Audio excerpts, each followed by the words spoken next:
आपकी बनाई हुई सृष्टि में किसी से ना मरूं, ना किसी माह में मरूं। इतने सारे वरदान एक साथ मांग लिए। ब्रह्मा जी कहते तूने छोड़ा क्या, लेकिन फिर भी इतनी कठोर तपस्या की है तो उसके फल स्वरूप मैं तुझे ये वरदान दे देता हूँ। तथास्तु। हिरण्यकशिपु एकदम निश्चिंत हो गया कि अब उसे मारने वाला कोई नहीं है। अपने जैसे ही अपने राज्य में वापस आया तो उसने देवताओं के ऊपर चढ़ाई कर दी, देवताओं से अपना कार्य करवाने लगा। सभी देवता बहुत परेशान। सभी देवता मिलकर भगवान के पास जाते हैं, भगवान की स्तुति कहते हैं। भगवान कहते चिंतित ना हो, सब ठीक हो जाएगा। जब भी देवताओं को आवश्यकता पड़ती है तो दौड़े दौड़े भगवान के पास जाते हैं। ठीक वैसे ही जब हमें अपने जीवन में आवश्यकता पड़ती है तो हम कहाँ जाते हैं? माता पिता के पास। सर्वप्रथम जीवन में बहुत बड़ी बड़ी हम सोचते हैं हम तो इस समस्या का हल खुद ढूंढ लेंगे, ये कर लेंगे, वो कर लेंगे, लेकिन अंत में काम माता पिता ही आते हैं। न मित्र अपने होते हैं, न संसार अपना होता है, लेकिन एक माता पिता है जो हमारा साथ कभी नहीं छोड़ते। चाहे हम कितना ही उनका अपमान कर लें, लेकिन फिर भी नहीं, कोई बात नहीं, अपना ही बच्चा है, जाएगा कहाँ। यही बात रहती है उनके मन में। बाकी हम क्या सोचते हैं? हमारा परिवार हमारा है ना, रक्त संबंधी हमारे, किंतु सच्चा संबंध सिर्फ और सिर्फ बांके बिहारी से है। हम सोचते हैं ये दुनिया वाले हमारा साथ देंगे, कोई नहीं देता। कहते सब है हाँ हम तुम्हारे साथ खड़े हैं, आप बस कह देना जब आवश्यकता हो, और जब बुरा समय आए तो कहकर देख लेना, पता चल जाएगा कौन तुम्हारा अपना है और कौन तुम्हारा।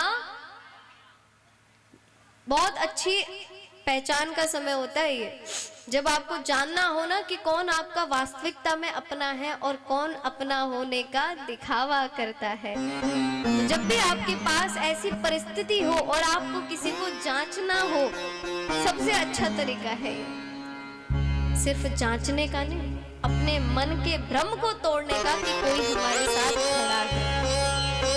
कोई नहीं खड़ा। लेकिन जब हम गोविंद को अपने सब कुछ अपना गोविंद को सौंप देते हैं तो फिर हम चाहे कहीं भी हो, हर पल ये हमें मन में ऐसा महसूस होता रहता है कि गोविंद हमारे साथ ही है। ऐसा कभी नहीं लगता, ना भय लगता है, ना चिंता होती है। बस बात है मात्र और मात्र विश्वास की। हम संसार पे बहुत जल्दी विश्वास कर लेते हैं कि हाँ ये हमारा भरोसा कभी नहीं तोड़ेंगे, ये इन पर हमें पूरा विश्वास है। किंतु जहां विश्वास सिर्फ जताया जाता है, बताया जाता है, लेकिन दिखाया नहीं जाता, ये गोविंद करते हैं। लेकिन संसार के प्राणी आपको दिखाएंगे कि अरे हम आपके एकदम विश्वास के योग्य हैं, किंतु ऐसा नहीं है। ये हम सिर्फ कहीं से सुनी या पढ़ी हुई बात नहीं कह रहे।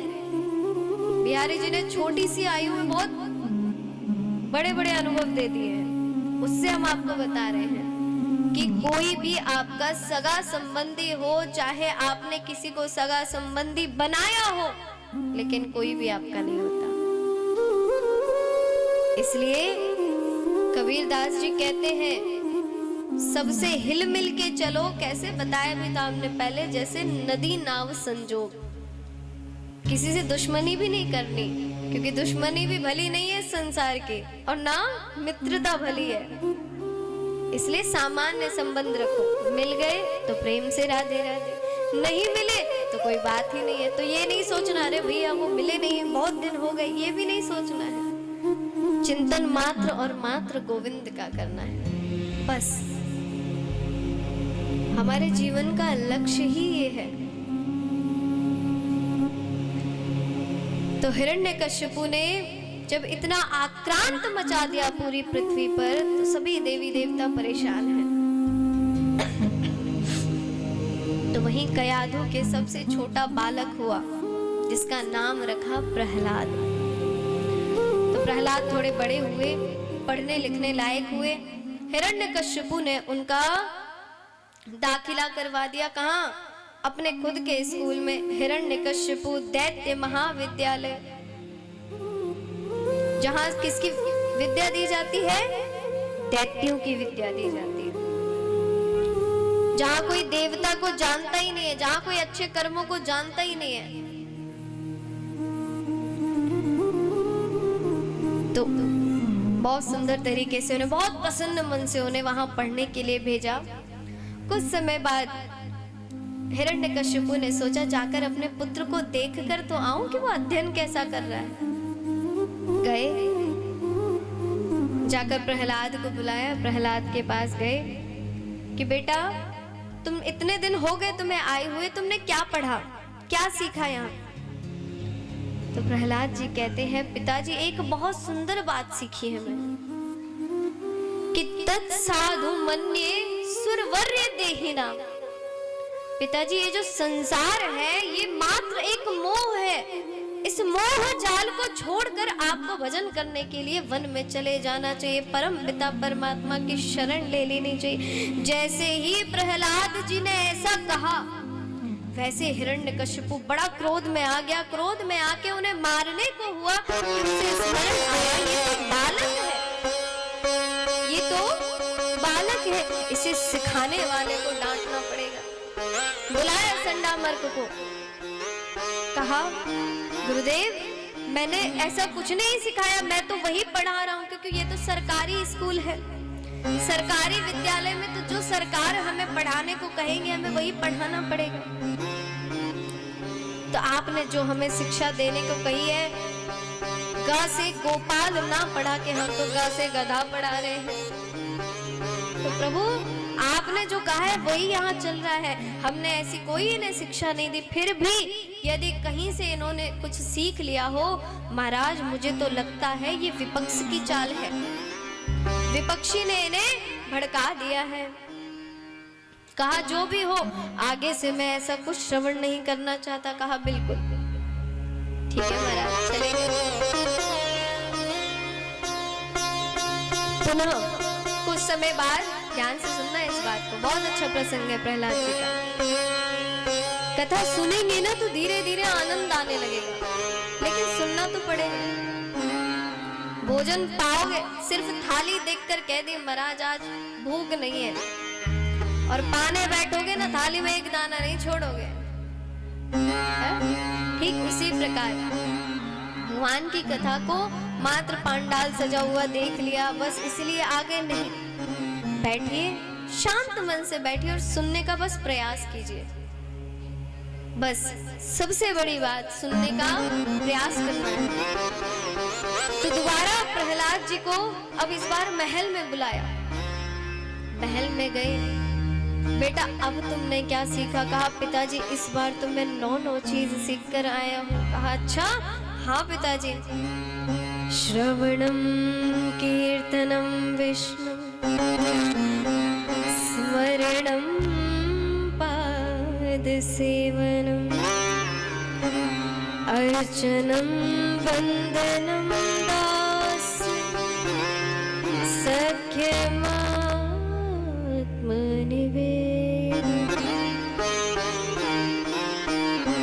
अर्चनम वंदनम दास्यम सख्यमात्मनिवेदनम श्रवणम कीर्तनम विष्णु। पिताजी श्रवण करो, भगवान की कथा को श्रवण करो। श्रवणम कीर्तनम, भगवान का नाम जप करो।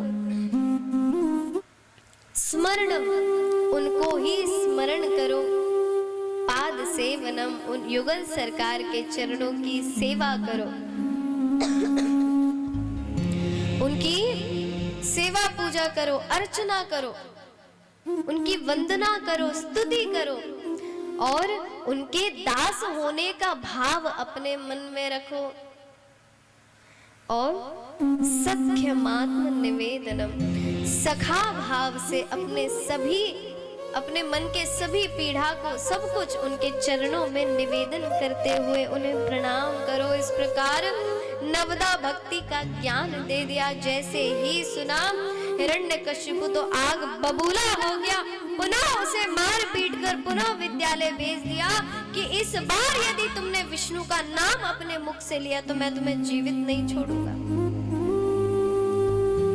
पुनः गए। इस बार संडामर्क ने उन्हें खूब पिटाई की, खूब अच्छे से उन्हें दैत्य विद्या पढ़ाई, लेकिन नहीं पढ़ी, क्योंकि जिसके मन में रोम रोम में भगवान बसे हैं तो उसे कोई और चीज भा ही नहीं सकते। तो थोड़ा समय बीता, संडामर्क बाजार चले गए तो सभी बच्चे खेल रहे थे। तो ध्रुव जी ने कहा, आओ आज मैं तुम्हें एक नया खेल सिखाता हूं। कहा चलो हम तुम सभी आंख मिचोली खेलते हैं। कहा नहीं, ये तो बहुत पुराना खेल है। कहा अच्छा, कितना पुराना? कि बस हम बहुत समय से सुनते आ रहे हैं। अरे ये इतना पुराना खेल है, पता है कितना पुराना? इसमें नया क्या है बताओ? कहा तुम सब बैठो ध्यान से, मैं तुम्हें बताता हूँ इस खेल में नया क्या है। जब हम तुम आंख मिचोली खेलते वो तो हम तुम खेलते हैं, पर असली आंख मिचोली तो हम भगवान के साथ खेलते हैं। जब इस ब्रह्मांड में ये जलमग्न पृथ्वी होती है तो क्या होता है? जीव और भगवान में संवाद हुआ कि महाराज एक काम करो, आप और हम एक दूसरे को ढूंढने का कार्य करते हैं। तो भगवान कहते हैं ठीक है, पहले मैं तुम सबको ढूंढूंगा, फिर तुम सब मुझे ढूंढना। तो भगवान ने अपने नाभि कमल से ब्रह्मा जी उत्पन्न किए। उन्हीं की कृपा से जिस जिस व्यक्ति का जो जो कर्म था उसके अनुसार उसे जीवन देकर भगवान ने सबको उसके स्थान पर नियुक्त कर दिया। जिसने जैसे कर्म किए उसने भगवान ने उसे ढूंढकर उसके स्थान पर स्थापित कर दिया। तो भगवान ने तो अपना कार्य कर दिया। अब भगवान कहते हैं जीव को जन्म देने के बाद कि अब तुम मुझे ढूंढो।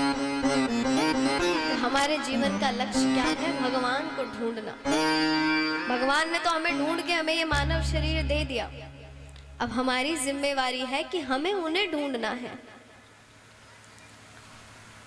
पर हम उन्हें ढूंढने की जगह दर्पण में भी अपने आप को ढूंढते रहते हैं। कम से कम दिन में कोई भी कार्य करना हो, कहीं थोड़ा सा भी कोई आया हो, कहीं जाना हो, बार बार मैया जाएगी और कहीं लाली तो नहीं बिगड़ गई, कहीं काजल तो ना बिगड़ गए हो, कहीं ऐसो तो ना है गए हो। बोलो राधे राधे। और धीरे से, और धीरे से। माताओं का जोर कम हो गया है। हमने असत्य कहा, बताइए ये बात सत्य है कि नहीं? जहां थोड़ा समय मिला वहीं सीधा दर्पण के सामने भागेंगी। अरे ये तो बहुत ये है कि चलो घर में ही है, अब तो कहीं बाहर थोड़े से देर के लिए बाहर भी जावे तो एक छोटो सा बटुआ रखे, वहां में लाली लिपस्टिक सब कुछ भर के रखे कि कहीं कुछ छूट ना जाए। हम अपने देह की चिंता कितनी करते हैं, अपने सौंदर्य की चिंता कितनी करते हैं, किंतु बाहरी सुंदरता से काम नहीं चलता। घर में जब कोई शादी ब्याह वाला माहौल होता है तो कोई लड़की को देखने आवे तो बाकी सुंदरताएं ना देखे, पहले बाकी बुढ़न को पूछे याय काका आवे, और जहां तुमने कह दी याय भोजन बनानो ना आवे तो महाराज रिश्ता भी ना हो।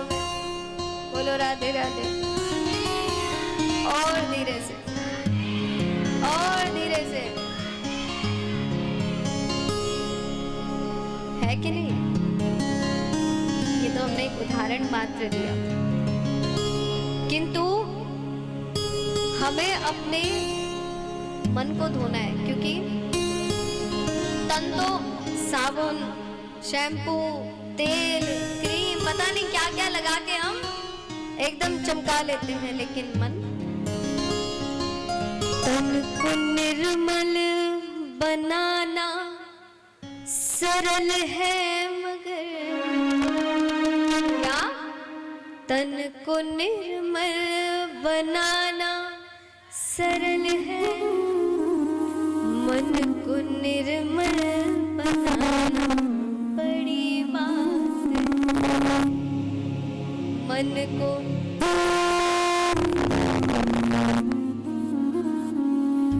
तन को निर्मल बनाना, थोड़ा तेज, तन को निर्मल सरल है मगर तन को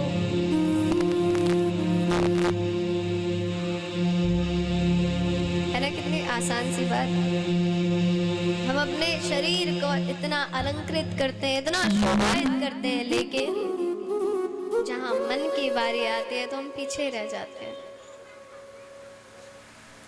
अपने मन को यदि हमने सुंदर नहीं बनाया, मन को सुंदर बनाने का मतलब ये नहीं है कि हम मन में भी कोई ऐसा, मन के लिए भी कोई तेल शैम्पू बनाया गया है, ये भी मत सोच लेना। अब मन के लिए मात्र एक ही तेल है, एक ही शैम्पू है, जो है भगवान का नाम। क्योंकि भगवान को एक ही चीज पसंद है, निर्मल मन